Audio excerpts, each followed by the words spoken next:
Hello, hello, confidence community. How is it going? It's Amy Colombo, confidence coach for nurse coaches, EFT practitioner, and self-love advocate. How are you all doing today? Happy Valentine's Day. We are going to get into this because this is a topic that has really been near and dear to my heart on my own personal journey. And what I'm really doing with nurse coaches, with the women in my coaching containers, is we are building that deep inner confidence, which is directly attached to self acceptance, self love, self worth, all of it. So, this all comes into play. This is really at the crux of what I do and what I love to help women create in their life. Hence the title. How the fuck do I love myself? What does that even mean? What does that even look like? I titled this from an actual question I asked myself years ago. I was one of those people that would get really triggered when I would see things in the personal development space or, triggered by other people's happiness when I was really kind of living in the land of self misery. That's where I would be. So I remember just saying, like, how the fuck do I love myself? Like, what does that even mean? Right? Like, what am I hugging myself? Am I like making out with myself? This has to do with your relationship with you. Okay, so let's get into this. What if I told you that the love you've been searching for has been with you the whole time? It's right inside of you and you don't even know it. That the way that you care for yourself, the way that you love yourself, sets the tone for every single relationship you'll ever have. Just think about that. If ever there was a call to action for you to do the work to start loving yourself, think of others in your life and how much deeper and more profound the love and compassion would be for them if you could cultivate it for yourself. Let's start off with the definition of love. It is an intense feeling. This is Oxford definition, an intense feeling of deep affection, a great interest and pleasure in something. Verb, an action verb, to feel deep affection for, to like or enjoy very much. We are not always in a constant state of love or self-love, but this is a question you want to ask yourself that, I'm sure you've been in periods like that. And if you haven't, you can cultivate this. Corinthians, the Bible, 13:4-7. Love is patient. Love is kind. It does not envy. It does not boast. It is not proud. It does not dishonor others. So when we refer this to the self, are you dishonoring yourself? Are you patient, loving, kind with yourself? It is not self-seeking. It is not easily angered. It keeps no record of wrongs. Love does not delight in evil, but rejoices with the truth. It always protects, always trusts, always hopes, always perseveres. Again, they're not always anything ever, right? We always and never are two words that we want to kind of eliminate, right? Because nothing is forever and nothing is always and nothing is infinite. But love, true unconditional love, does not mean that you're always in it. This deep feeling of affection, this great pleasure. We're not always in it. However, we can cultivate a relationship with ourselves and we can relate to ourselves and the parts that we don't like about ourselves in a way that is loving. I have come to learn that self-love, this is my definition of self-love, and this goes hand in hand with one of my mentors, the great Christine Hassler, whom I love. Self-love is radical self-acceptance and self-care. Radical self-acceptance and self-care. It is a lifelong journey, and you're not always going to be in it, but it's there, and it can grow and it can strengthen. And self-confidence, the confidence that I teach nurse coaches to cultivate for themselves, is having their own backs. Having their own backs and knowing that they can handle the emotional outcome of whatever they pursue. And that is a piece of self-love. So self-love is having your own back, knowing that you've got you. Think of, I know there's a lot of mothers here, and we unconditionally love our children. We don't always like them. We don't always like their behavior. We don't always like what they're doing, but we love them unconditionally. And if there ever was a worthy person in your life to decide to love unconditionally, it's you. Because guess what? You're with you till death. It's the only relationship that you cannot separate from if you wanted. If you wanted to separate from any other relationship in your life, any other one, you could, but not you. You're with yourself from birth to death. So learning to love yourself unconditionally, to have your own back, what does that even look like? Where would I even begin? Well, let's start with what's blocking your self-love. First of all, we're not taught how. We are taught how to do so many things, right? Ride a bike, how to read, how to change a doorknob. We need to learn the how, and we're not taught how to love. We are given a blueprint based on our childhood home. So think about what you observed in your home and what you learned love is, or love looks like. And what you may be defining as love may not actually be love. It may be pleasing. It may be coming from guilted obligation and duty.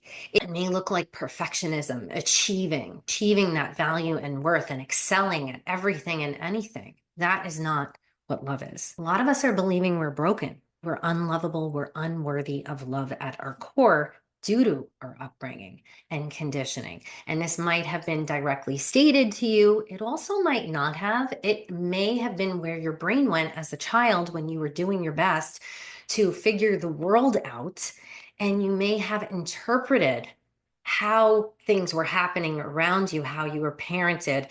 Maybe you were bullied at school. Whatever was happening to you, you may have decided, unbeknownst to you at your core, and developed a core wound belief that I am unlovable, I am unworthy.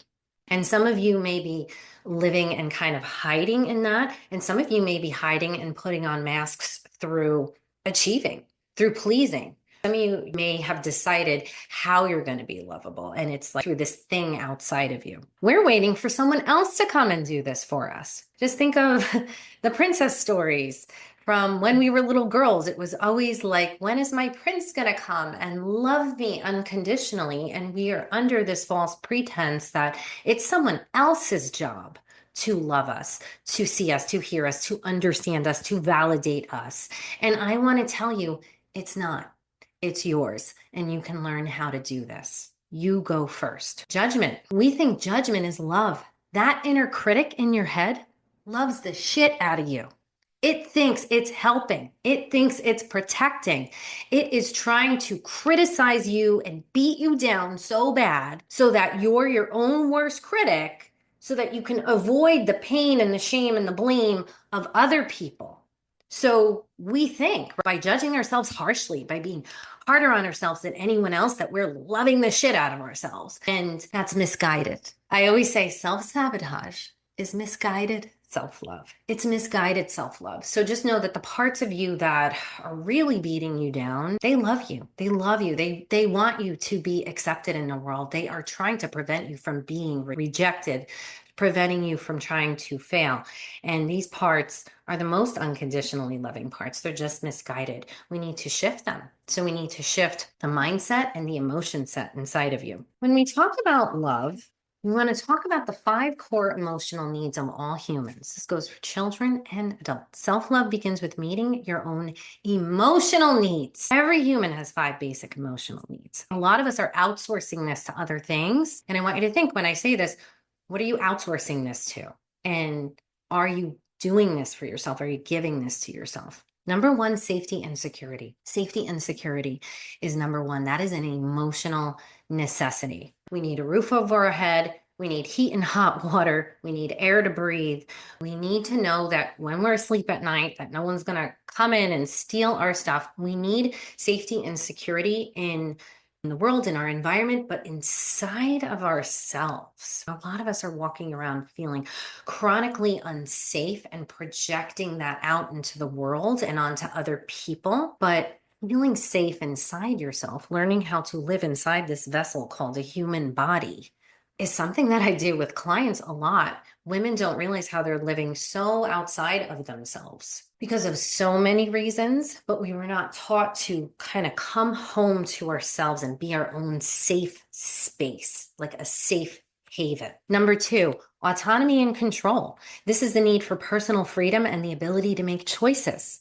Cultivating self-trust and celebrating your decisions builds confidence in your ability to navigate your life journey. So autonomy and control. And what do we control? There's the circle of control. Then we have the circle of influence. Then we have what's out of our control. And guess what's in your control? How you decide to think, feel, and act. 100% in your control. And when you focus on that and you go all in there, you have an influence outside of you, but not a control. You don't control them, what they think, how they act, what they say. Number three, emotional need, connection and belonging. Connection and belonging. And think of a woman in my life that never belongs. She doesn't belong anywhere she goes. That is an inside job. That is an inside job. If you are one of these people who is chronically feeling like you don't belong in the room, just know that you have so much more power in that feeling of belonging than you even think. That is an inside job, connection and belonging. Self-expression. This is the need to express your feelings and thoughts without fear or judgment. Practicing self-honesty and allowing space for your emotions to be felt is key. This is where vulnerability comes in. Brene Brown, some of you may have heard of her, some of you may have not. She's a researcher, a social worker, and she's done tons of research on vulnerability being the key to human connection. It is the key to love and belonging. Love and belonging to yourself first. So this is where vulnerability comes in your self-expression. Are you free to express yourself even to yourself? Some of us won't even let ourselves speak our own truth. And number five, limits and structure. This is where healthy boundaries come into place. I was just on a coaching session with one of my one-to-one clients, and it was all about boundaries. And the mindset reframing around boundaries is key. Boundaries are loving. Boundaries are loving. They take care of us. They teach people how we want to be treated, and they don't require anything of anyone else. A boundary is a decision that you have made in honor and service to you because you are so loving to yourself. You're so tuned into what you need, and you know what you can tolerate and what you can't. You know your limits. Usually this is through failure. So if you're failing, if you're stuck in some kind of a dynamic and you know there's a boundary to be set, that is okay. That is how boundaries are created, through the boundary violation. And how do we know a boundary has been violated? The way we feel inside. When we feel angry, resentful, that's telling us something. We want to listen to that anger. We don't want to do what we've done, right? What do we do with our anger? We ignore it, we suppress it, we shut it down, we eat it, we stuff it in our bodies. And you know how it's manifesting? It's manifesting in all your dis-ease, all the pain and ailments in your body. I just had a group session last night, and one of the women, she came in with a headache, and we didn't get to the crux of what the emotion was behind the headache, but we did some tapping, just some general tapping, and her headache went down from a 9 to a 2. That headache was undoubtedly emotional, because tapping clears the emotional pain in our bodies. So lots of times anger will cause pain, back pain, head pain. So those are your emotional needs. And a lot of times how you know an emotional need isn't being met is it gets projected onto someone else. We're mad at someone else. Dishes aren't done yet again. They're in the sink. No one's loaded the dishwasher. This is like a real example from my house. And there's just like shit all over the place. And it's like, here we go again. Nobody cares. Nobody gives a shit. That's like the spinning in the head that I say. But it's like, I feel unloved in that moment. That's what's underneath those dishes not being done. And I have done the work to know that that's what's underneath. But what does it show up as? It shows up as anger. It shows up as, oh my God, these kids, they're not doing what they're supposed to do. But really it's, oh, when they don't do what they're supposed to do, I feel shit on. And when I feel shit on, I feel like nobody respects me, nobody loves me, nobody cares about me. There's a really vulnerable little girl underneath that anger, when she sees that. And how am I taking care of myself? Well, in that moment, just coming home to myself and kind of hugging and being like, okay, I love you. I've got you. And you know what? This is frustrating. It's okay to be frustrated. Self-affirming in that moment and then calming down and then making the request of them. But it starts with you. You go first. These are the 5 keys to a self-love journey I have come to learn. This is literally like from me, Amy Colombo. So number 1, just like in that quote from the Bible, the one piece of Corinthians is love does not delight in evil, but rejoices with the truth. The truth is always loving, my friends. Just like we reframe boundaries are loving, the truth is loving. Even when it disappoints, even when it hurts someone, it is the most loving thing, the truth. And we can get feelings of disappointment. We can get feelings mixed up with love, but certain things are loving, like boundaries and truth. So number 1, understanding the truth of what happened to you, understanding the truth of what happened to you. Step 1 on your self-love journey in understanding why you are the human that you are here and now today, the 35-year-old, the 45, the 55, wherever you're at, you are who you are based on everything that has happened to you. Whether you know it or not, your brain is in a habitual wired pattern of thinking, being, and behaving. And it comes from your past. Okay. And there are things that are hidden in the shadows of your subconscious. And if there ever was a worthy journey for you to embark on, it is to become the Sherlock Holmes, the investigator, the explorer of your own self. And that means being willing, with a coach, with a therapist, with help, to go back to your past, not to stay there, not to wallow in the misery, not to blame your parents, not to blame or shame anybody, but to understand it from an objective, loving, non-judgmental perspective. Because when you do that, that provides that little wounded girl inside, or boy, it provides them with validation. And that's what they didn't get back then. You were doing your best, but your body, your brain has encapsulated things and events and created limiting beliefs about yourself. And you're running the program underneath the radar. This is whenever a client tells me, like, I've got one foot on the gas and one foot on the brakes, I feel like I know something. I know I'm worthy in my mind, but I don't act it right. There's like some invisible force at play. That means you're running a program. And if there ever was a worthy journey, it's going back and understanding the truth of what happened to you and why you're avoiding it, because there's grief and pain in it. And it needs to be felt and expressed. And what we're doing is avoiding that. But when you decide I'm worth it, I'm worth dropping in and feeling and expressing this grief and pain and grieving the past, that's where the magic is. That's where you can shift and change the beliefs. And that is when you start providing for yourself. You're your own hero, your own advocate, your own validator. You're your own parent. It's a reparenting journey. So number 1, understanding the truth of what happened to you with intention to heal, to love, to grow, to move forward. I like to use the analogy of a slingshot. So we got slingshot, we pull it back, we're going back, but then it's just going to propel you forward. That's what going back does. So self-love, understanding the truth, number 1. Number 2, learning to love the parts you don't like about yourself. Maybe you even hate them, right? Claim you hate them. Love, hate. Self-love, being in love, is not an all day, everyday thing. It's not. And like is conditional. Love is unconditional. They're different. So you can still love you and you can learn, discover the truth of what happened to you and how these parts that you don't like about yourself, like that critic, like that high achiever that burns you out, like that rageful, angry part, like the anxious part of you, right? Just running the show all the time. When you go back and understand the truth, you understand how you learn to survive in the world through these parts that you don't like. And you understand them, you see them, you hear them, you validate them. You don't like them, but you understand them. You have compassion for them.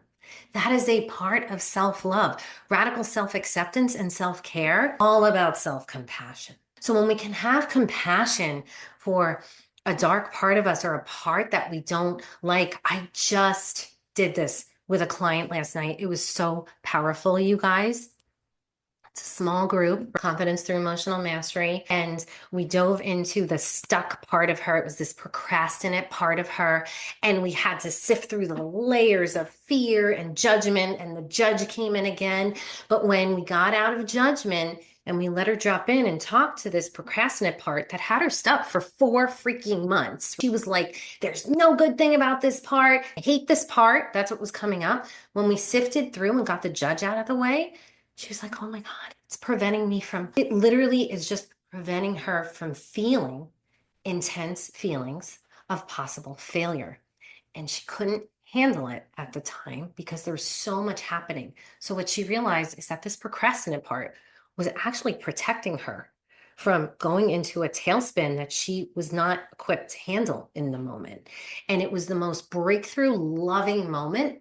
And it was exactly what she needed to be able to accept it, which is the key to letting go. So most of what we want, if there was ever a synonymous relationship, what is letting go? What does that mean? It means accepting it. And, you know, Carl Rogers, the godfather of modern psychology, has that quote.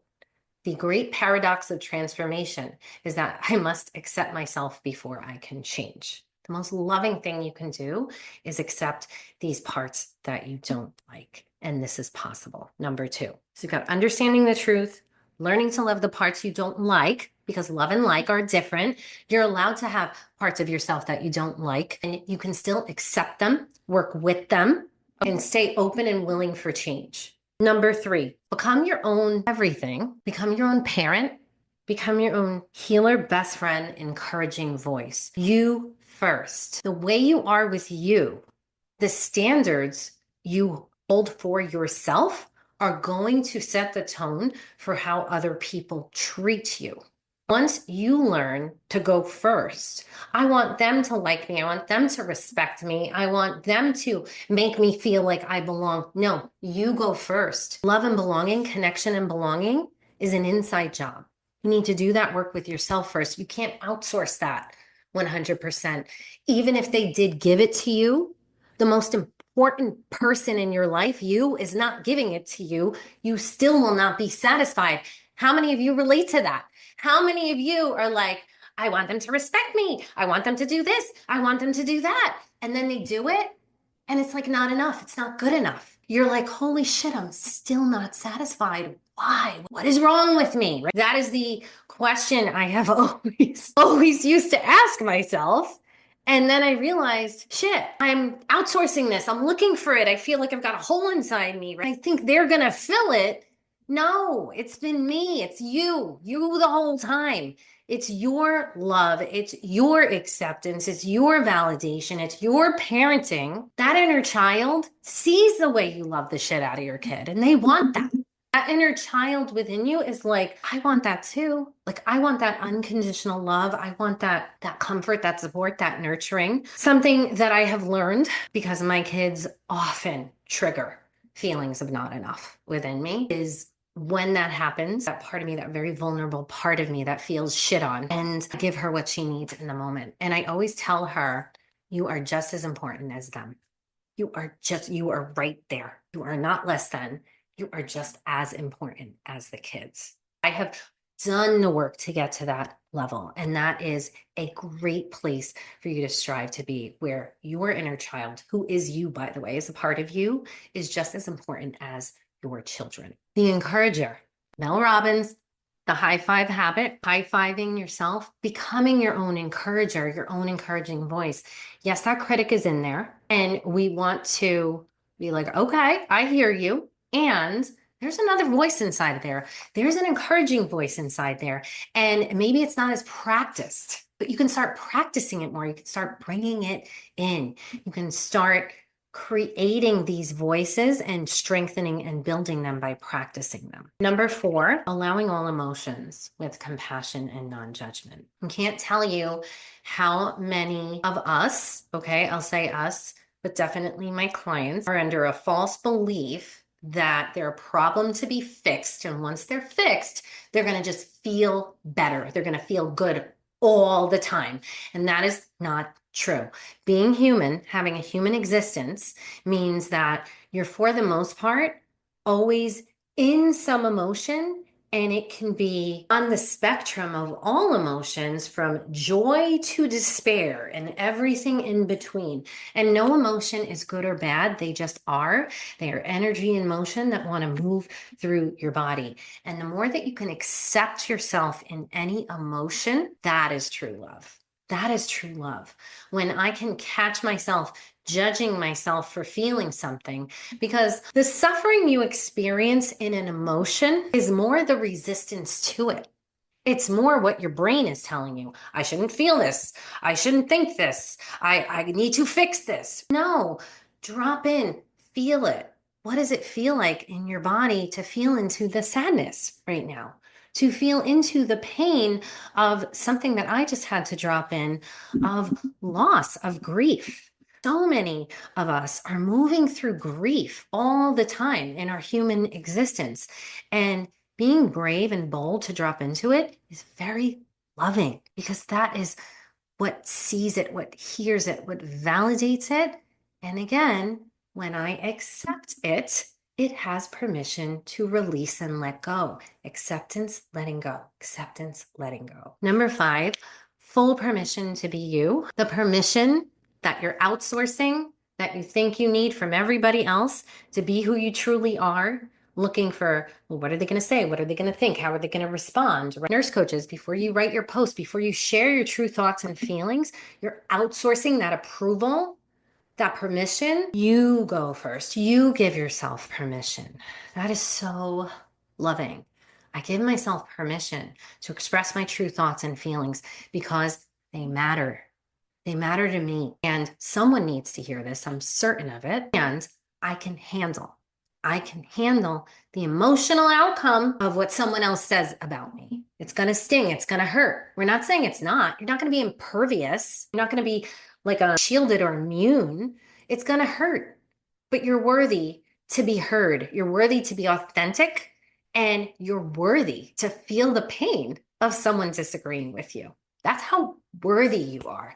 That's when you know you're confident, when you're willing to fail. You're willing to feel the pain of rejection. You're willing because you love yourself so much, you believe in yourself so much, and you know your voice matters. You know you can help someone. You know you have thoughts and feelings that are intelligent, that are smart, that are meant to help someone. And even if you're scared inside of somebody rejecting it or disagreeing with it, you're worthy. That's love. That's self-love. All right, so what the fuck does self-love look like in the everyday? What does this look like as an action? Use a role model. If you don't have a direct person in your life, because actually not everyone has this. I was fortunate enough to have an unconditionally loving grandmother in my life. She's my love blueprint. She's my love role model for self-love. And think of who that is for you. So is it like a grandmother? Is it, my clients have said, my mother, my grandmother, spiritual teachers, like some people say Jesus or Buddha. Maybe there is just a role model out there that you perceive as very loving and you just love them. You love that lovingness about them. So get clear as to what those qualities are and provide that for yourself. So if I give you an example, when I went back to, why did I feel so loved by my grandmother? Why did my nanny make me feel so loved? And it came down to, she always saw the good in me. She always saw the good in me, no matter what, all the time. And I was labeled the bad kid. I just was labeled a bad kid by everybody, from like cousins, aunts, uncles, mother, like I was a bad kid. So for my grandmother to never think I was a bad kid, even when I was behaving badly, it did something inside of me. It really did something. She was literally like my love angel here on earth. And I'm so grateful to have had that. So it was this strong, sturdy, like, I believe in you.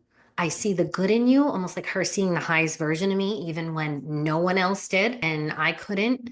So that has been my love blueprint. And that is part of the definition of confidence and self love, radical self acceptance and self care, right? Confidence, having my own back, no matter what the outcome, knowing I've got me. Do you have you, no matter what the outcome? Are you willing to learn and grow along the way? Number two, commit to being an imperfectionist. Commit to being an imperfectionist and get used to practicing accepting your imperfections. It's one thing to say, oh, all humans make mistakes.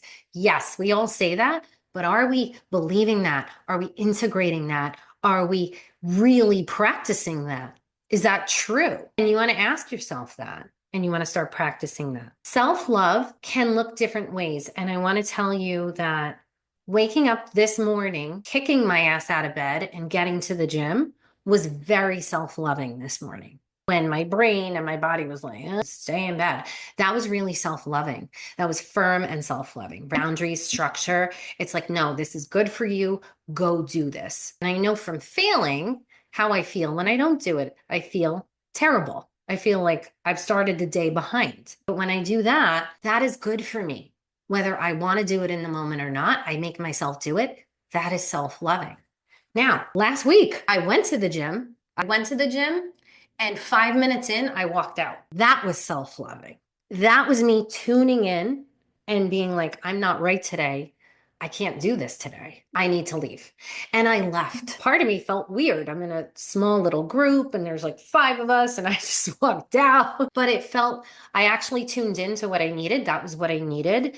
And I like to ask myself if I was completely free to do whatever I wanted to do, what would I do? And it was like, oh yeah, I'd leave. When you take the limit off yourself, when you're limiting yourself in that moment because of like what they'll say or what they'll think. And it's like, what if I was free to do whatever I wanted in this moment? Like check-ins with yourself. You know how you check in with someone? Hey, how you doing? Like really, how you doing? How are you feeling? How am I feeling emotionally, mentally, physically right now? You will notice when you do this, you'll catch, like I'm catching, just how dry my mouth is and how thirsty I am. When you check in with yourself, it shows that you're thinking of you, that you care about you and your well-being. And your needs matter. Having your own back, not abandoning yourself. And when you do, because you will, remember self-love, confidence, believing in oneself does not mean you're going to be in a perpetual, infinite state of this.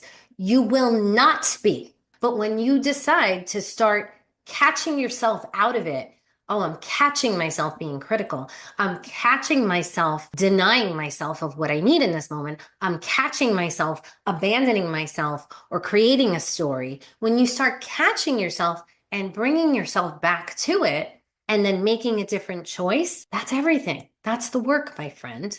It's not perfection. Perfection's not the goal. It's just practicing and getting in the habit of doing this more and more and more. Okay. So self-love does not mean you like always get your way, but you're giving yourself a voice, a seat at the table. Your needs matter too. They're not like at the bottom of the barrel. We're not always giving and self-sacrificing. We're just acknowledging ourselves as a human. In summary, self-love is a journey. Perfection is not the goal. But if there ever is a relationship in your life that is worthy of this journey, it is the one that you have with yourself, because you're with yourself till death. And if you are not loving yourself, prioritizing yourself, who is? We can't expect anyone else to do this for us. And the 5 keys to a self-love journey are understanding the truth, the truth of your existence, how it's contributing to you in the here and now. It's going to monumentally propel you to create a better future if you do this. Number 2, learning to love the parts you don't like or maybe even are hating about yourself, because those parts were created to help you survive in the world. They have value and they love you. And your job is to come into truth, love, and understanding of them in order to accept them fully and to set them free. or to learn how to live with them. Number three, become your own everything, your own parent, healer, encourager. Do not outsource this. Number four, allow emotion, the full gamut and the full array. There's nothing wrong with you for having emotions all the way from despair to joy. Your emotions are not you, they are a part of you. And maybe the part you're not liking or you're hating are your emotions. So learning to accept your emotions and separating from the fact that they're creating spin up here. Emotions don't need to be fixed, they need to be felt. When they're felt, they're seen, they're heard, they're accepted. They have permission to let go and move through your body. And number five, full permission to be you, authentically you, and to speak up because you've got your own back and your voice matters. The real you matters. Just want to really thank you for hanging out with me today. And this really, really is at the crux of what I do for women, for nurse coaches, for nurses. And if you're ready for this work, if this spoke to you and you're ready to fiercely love and believe in yourself, I want the women that are ready to fiercely love and believe in yourself. And you don't need to know the how.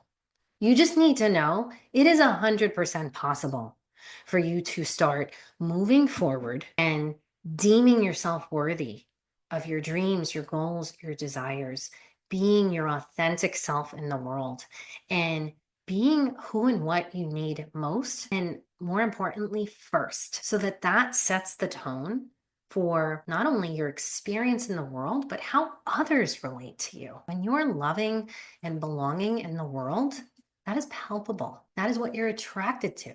Think of who you're attracted to, who you love, who you follow. They're exuding an energy of confidence, of courage, of relatability, of authenticity, but that they belong, that they know who they are. And you relate to that and you're inspired by that because you have it within you. You can't see or relate to anything that we don't have inside of us. So that is just proof that you've got it. And my gift, my talent, my strength is really guiding you to that place of power because I'm not the everything in your life. You are. And I want to teach you how to be this. And if this spoke to you, I want you to grab a free clarity call with me. I've got 2 open one-to-one spots starting in April. And I would love for you to get on a clarity call with me and grab one of these spots if this speaks to you. All right, everybody, have an amazing day and go start practicing self-love. You won't regret it.